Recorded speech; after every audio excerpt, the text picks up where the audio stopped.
Want to learn my 10 secrets on how to stay looking young using makeup? I'm going to talk you through my 10 tips which will have you looking glam and gorgeous in no time. And we're using a mixture of high-end and drugstore products. So let's get started. Tip number 1, prepare your skin to receive foundation. Now I do this by applying a vitamin C and an SPF that I use as a moisturiser, but that's because my skin's normal. And so it doesn't need any added boost, as it were. It doesn't seem to need a primer, and I've never really got on with primers, but I think if you've got larger pore concerns or your skin is oily, you might want to consider a primer. And I'll list some down below for you that I've heard are very good, but I can't really vouch for any of them. I know I certainly wouldn't vouch for the Milk Hydrogrip primer, but that's, I think, because my skin is not oily. And I also found it pilled under makeup. It definitely didn't suit me at all. And the one that I have tried that is okay, and it certainly doesn't do anything negative, is the e.l.f. Poreless Putty Primer. But as I say, I'll list some down below for you if you have got oily skin or you have got particular pore concerns. Then you can have a look at that and see whether any of them will work for you. Tip number 2 is to use a light or a light medium coverage foundation. Now I think this is important because as we get older, our skin texture is more visible. And I think that any full coverage foundation is going to amplify that texture and is just going to look cakey. So I would suggest, even if your skin's oily, don't use a full coverage foundation, but stick to a light or a light medium. Now I'm going to do something a little bit different today, and I'm going to use the Eldridge foundation, but I'm going to mix it with a little moisturiser just to thin it out a tiny bit. I mean, it is a medium coverage foundation, I'd say, and at the moment, because it's the summer, I thought I would lighten it a bit with moisturiser. Now if you've got oily skin, you might want to skip adding the moisturiser to the foundation and just apply it as it is. So we've got the Eldridge in the shade, I think it's 13. I'll list everything down below for you. I'm just going to give it a shake.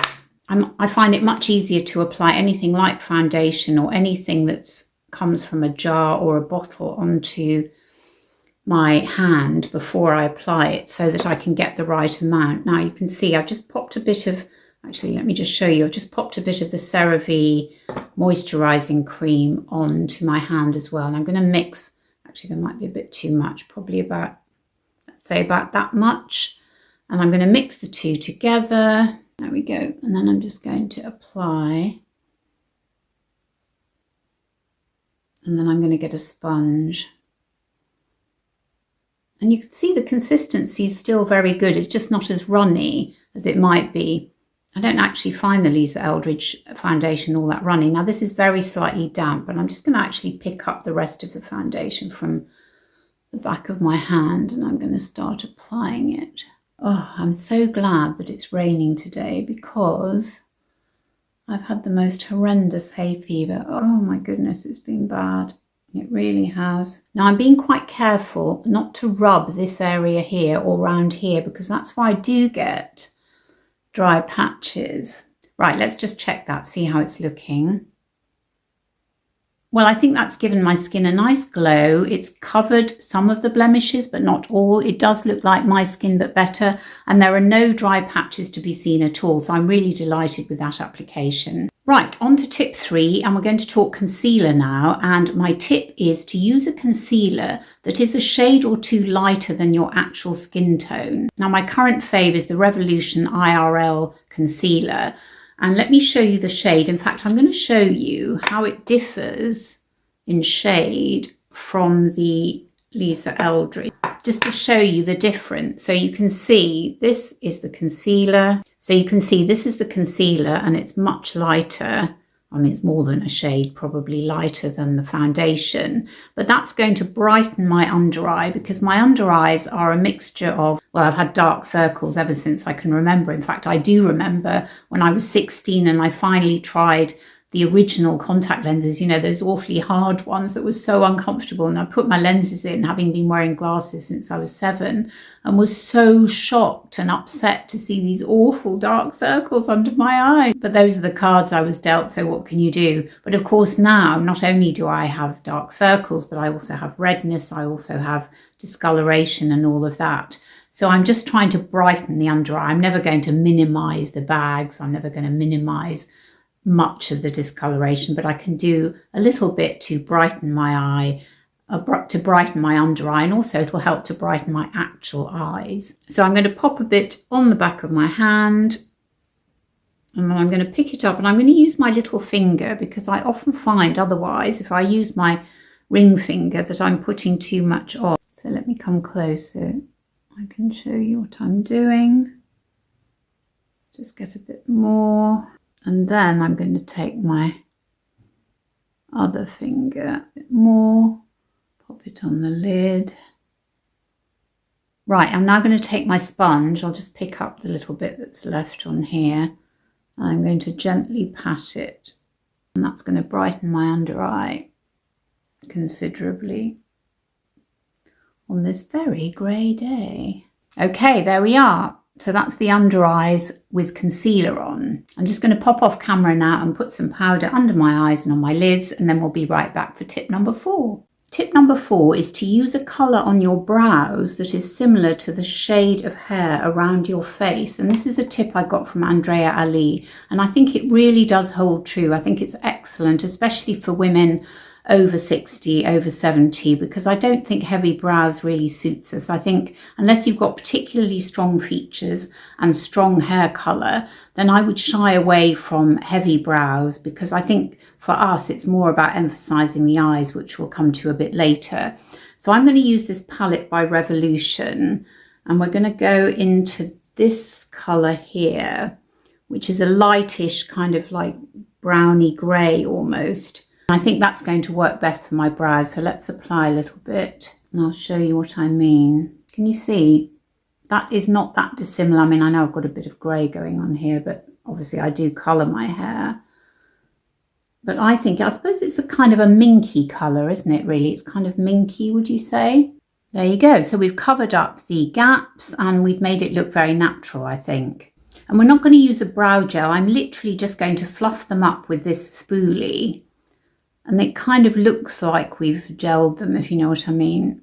I mean, I haven't got much in the way of brows anyway. But really the brows, they're there and they do frame the face, but they're just there to sort of protect the eyes really, and just to give a bit more definition to the face. But I don't want them to be the major event, if you know what I mean. So I think this sort of lightish colour enhanced with a bit of judicious fluffing is the way to go. Tip number 6 is to use a light pencil in your lower waterline. Now this is particularly important for me at the moment because I have got hay fever, although it's not too bad.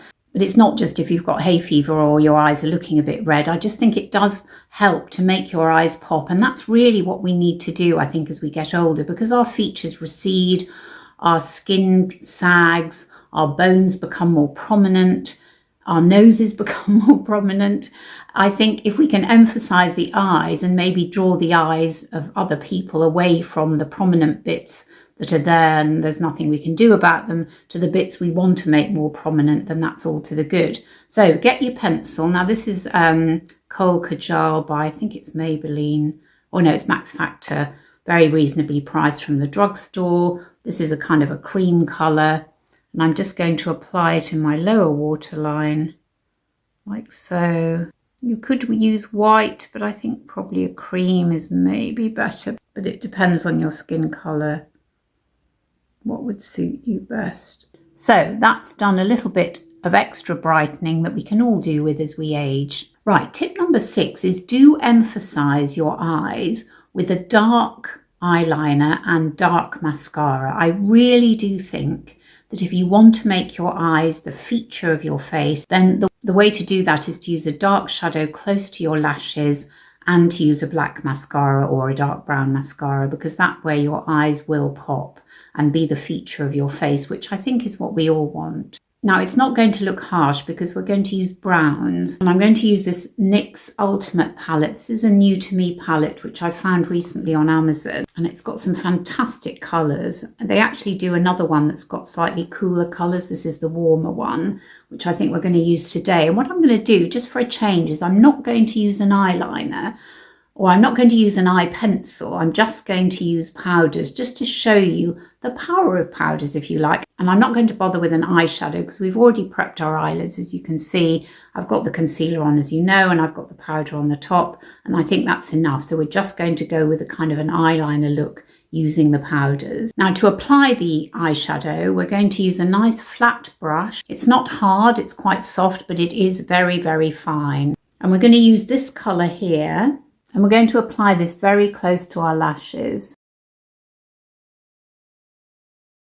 We can go all the way along to the end, and then we'll tidy it up in a minute. That's the beauty of having an eyeshadow rather than using an eyeliner, is it makes it easier to tidy up or wipe it off if you have an accident, as it were.